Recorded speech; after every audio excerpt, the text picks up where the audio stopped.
Fala galera, beleza? Gente, hoje nós vamos estar falando sobre o CGNAT. O que é o CGNAT? Para que serve? Suas vantagens e desvantagens. Nós vamos estar falando sobre isso hoje aqui no canal. Mas antes de começar o vídeo, vou pedir algo muito importante para vocês, que vocês se inscrevam aqui no canal clicando no botão inscrever-se. Também vou pedir que ative o sininho de notificações, é muito importante, sem ele vocês não recebem a notificação. E curta os vídeos dando like, tudo isso ajuda muito o canal. Mas também vou pedir outra coisa, hoje eu estou disponibilizando no canal 3 links, um para o Apoia-se, um link para uma conta bancária e um link do PayPal. Essas 3 opções são para vocês poderem ajudar o canal financeiramente com doações. Vocês podem doar o que vocês quiserem. E essa doação que vocês vierem a fazer vai reverter tudo para o canal. Para brindes, prêmios e toda coisa que eu puder trazer aqui para enriquecer mais o canal. Então eu conto com a ajuda de vocês, tá bom, gente? Bem galera, CGNAT é algo que todos nós já ouvimos falar. Muitos odeiam o CGNAT, mas o CGNAT é algo necessário, algo que não é ruim. Pelo contrário, presta um grande apoio para a internet mundial. Só que a CGNAT tem os seus benefícios e muitos problemas, muitas coisas que atrapalham o usuário. Antes de tudo, precisamos entender o que é o CGNAT. CGNAT significa Carry Grade NAT. Traduzindo para o português, seria endereços de nível de operadora. Isso que significa o CGNAT. CGNAT é uma tecnologia que as provedoras de internet a nível mundial estão usando para trabalhar com a escassez dos IPs, IPv4. Marcelo, o que é IPv4? Por que está a escassez do IPv4? O que acontece? Bem, gente, IPv4 na realidade significa Internet Protocol Version 4, ou traduzindo, Protocolo de Internet versão 4. E o que é o IPv4 ou Protocolo de Internet? Protocolo de Internet, ou IP, é um tipo de, na realidade, de endereçamento. É como se fosse um código postal. É um código postal que usamos para identificar no mundo os dispositivos que estão ligados à internet. A internet é a rede de computadores. E para que as redes de computadores possam comunicar entre si, precisam de endereços. O IP é um endereço que permite identificar em que local do mundo o dispositivo está, se ele está desconectado ou conectado, transmitindo os dados. Então, é isso que é um IP. Então, há necessidade de IP. O IPv4 é a versão 4 do IP. E quando ele foi lançado, havia bilhões de números disponíveis. Então, havia muitos números disponíveis de IPv4, muitos números. Só que o que aconteceu? Com o tempo, a avanço da tecnologia, mais equipamentos começaram a ser conectados na rede de computadores, dentro da internet. Deu mais computadores. Então, o que aconteceu? Começou-se a ter menos IPs disponíveis para as pessoas se conectarem ao mesmo tempo. Mas tudo bem.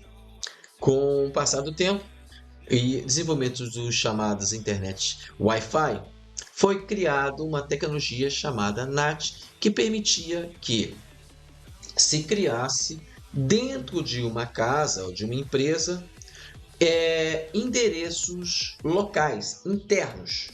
E esses endereços internos se comunicavam através de um endereço de um IP que chamava-se IP externo. Então, havia um IP externo naquela empresa, naquele endereço de morada, havia um IP externo no caso, que conectava os dispositivos internos na rede. Então, dentro daquela rede, os dispositivos se comunicavam entre si, e se quisessem se comunicar com outros dispositivos fora daquela residência ou fora daquela indústria, eles utilizavam o IP externo que estava ali alocado dentro de um roteador ou modem e eles podiam fazer comunicação. Isso fez com que o IPv4 tivesse uma sobrevida muito grande, muito grande. Mas aí aconteceu um grande problema. Qual o grande problema?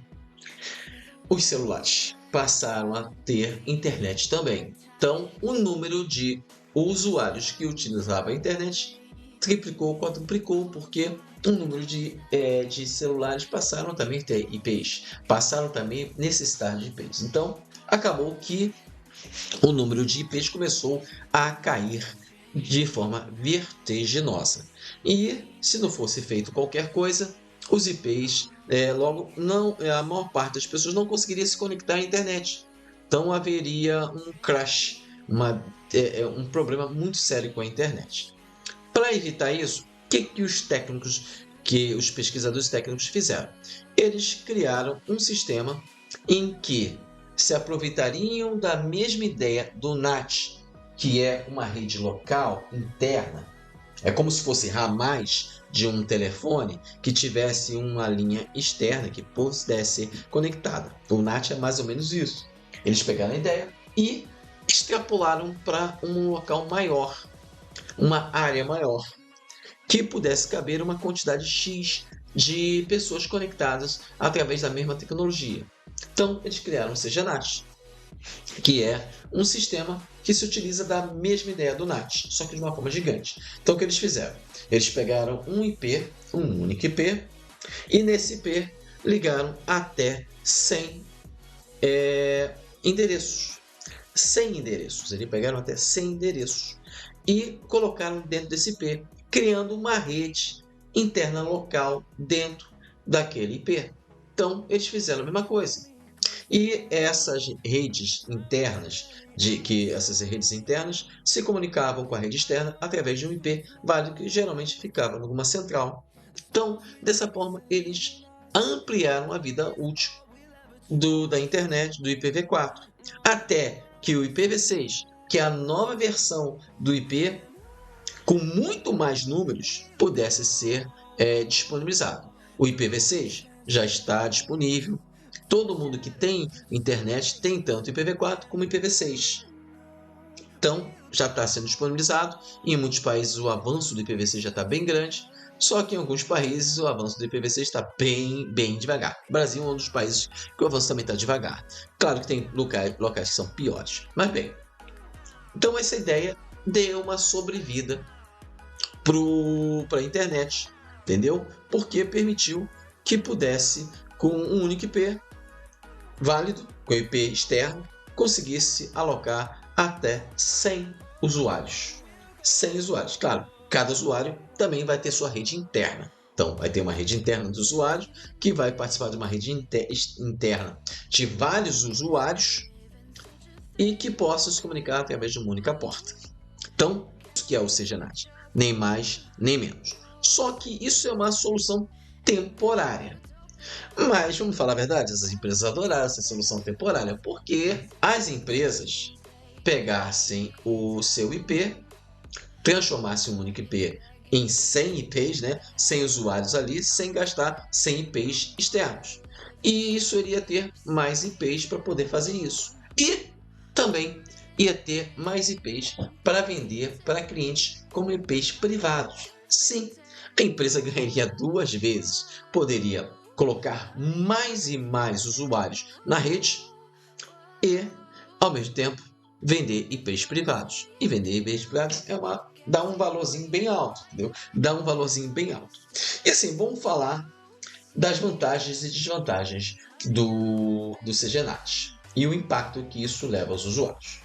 Vantagens são duas. Economia de IPs, porque permite que o número de IPs que já estavam limitados, não é que estavam limitados. Temos que entender que existe um número X de IPs. Há um tempo atrás, esse número X tinha vários IPs disponíveis, só que hoje não tem mais esses IPs disponíveis e os IPs vagos para poder ser usados de uma forma mais tranquila. Então, o IPv6, o CGNAT, permite que esse número que estavam limitados possam aumentar e atender mais pessoas. Então, é muito melhor nesse ponto. Segundo ponto que é vantagem, facilidade de gerenciamento. porque simplifica o gerenciamento da rede para os provedores de internet. É muito mais fácil, controle melhor, estabilidade maior para eles, então eles vão ter um controle muito bem. Então, são duas vantagens. E você vê que uma vantagem é para a operadora, as duas na realidade são para a operadora. Ou apenas a primeira que pode ser usada também para o usuário, entendeu? Mas as vantagens são melhores para a operadora. Agora, as desvantagens. As desvantagens são sempre os usuários. Restrição dos usuários. O que significa? Limitar algumas funcionalidades. Por exemplo, o encaminhamento de portas fica bloqueado. Se você quiser um encaminhamento de portas, você tem que entrar em contato com a operadora. E o acesso remoto. Você não tem acesso remoto. Você não consegue fazer acesso remoto. Para fazer o acesso remoto, você tem que ter um IP setado na sua máquina, um IPv4, que não seja um IP interno. Tem que ter um IP público ou privado.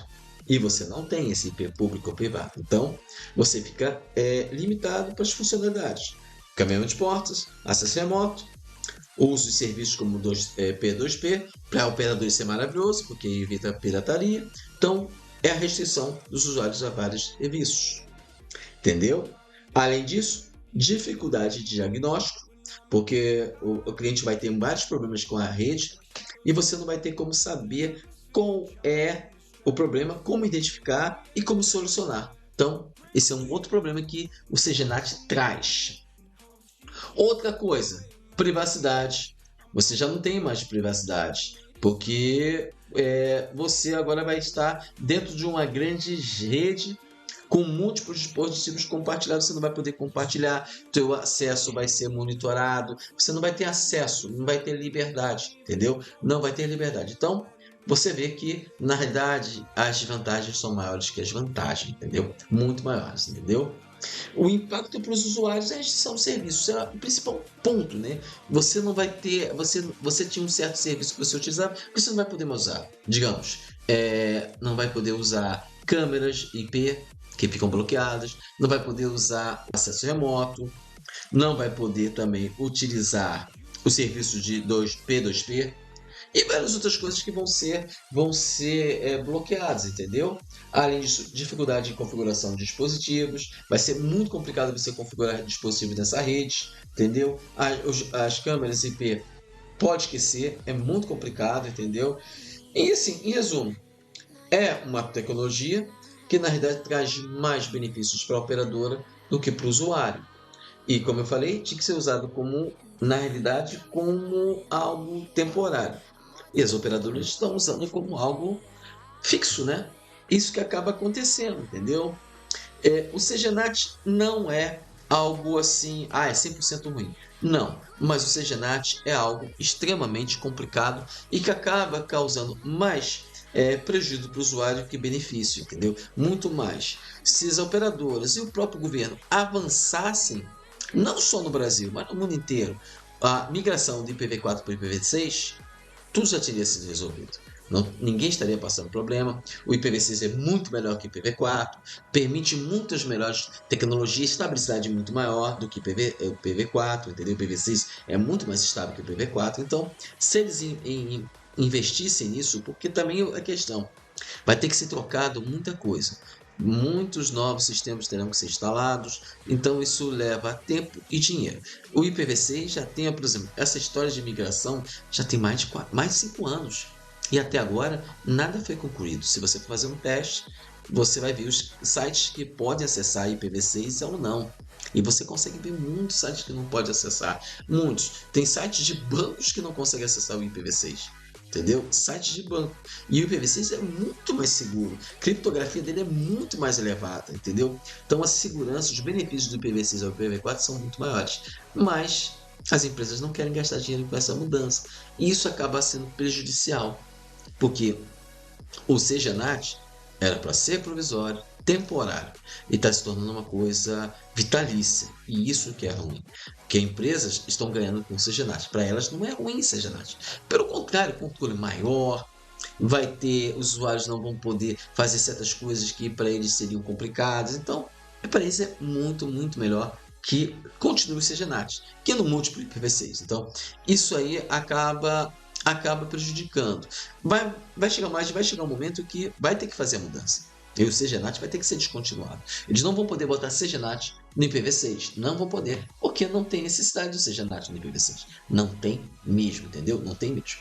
Mas bem, gente, era isso que eu queria falar sobre o CGNAT. O que é o CGNAT, para que serve o CGNAT, quais vantagens e desvantagens. A gente viu que tem mais desvantagens que vantagens. Assim, apesar de ser algo que é necessário, as desvantagens são maiores que as desvantagens. Muito maior, muito maior. Então, assim, eu já mostrei aqui como a gente faz para, caso a gente esteja com uma rede CGNAT, para solicitar a mudança para o IPv4 sem ser CGNAT. Eu já falei isso. De qualquer jeito, eu vou deixar na descrição do vídeo como vocês podem fazer isso. É um outro vídeo que eu explico e ali vocês vão saber de forma adequada como fazer a solicitação para retirar o CGNAT. Tá bom, gente? Bem, galera, o vídeo de hoje é o vídeo do Espaço Tech. Hoje nós falamos sobre o CGNAT, o que é, como funciona. Eu dei as dicas aqui. E assim, é um sistema que é necessário, mas que não é para ficar para sempre. Entendeu, gente? Bem, galera, o vídeo de hoje é o vídeo do Espaço Tech. Amanhã a gente vai ter as nossas gameplays, tanto de Minecraft no sábado, como no domingo, Diablo 4. Entendeu, gente? Então, galera, eu vou ficar por aqui. Até amanhã e tchau!